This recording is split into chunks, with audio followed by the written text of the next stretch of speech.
Rád som prijal pozvanie na toto druhé sympózium do Bratislavy, lebo sa tu stretávame z rôznych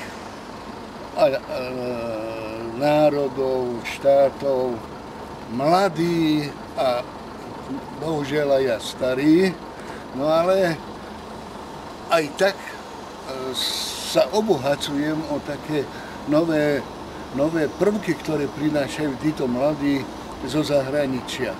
Je to podľa mňa veľmi zaujímavé robiť takéto sympózia. Pôvodne som myslel, že spravím spomienku na Prosieckú dolinu.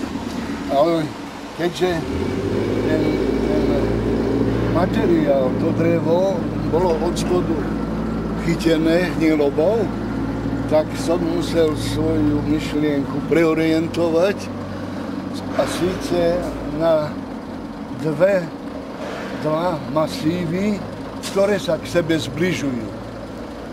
Metafora je v tom, alebo taká myšlienka, že teda, keď sa dva masívy vedia zblížiť, že by sa mali vedieť aj ľudia zblížiť.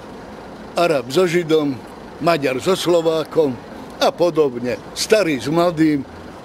A tak, aby život sa nám javil krajší, múdrejší a lepší. Ďakujem za slovo.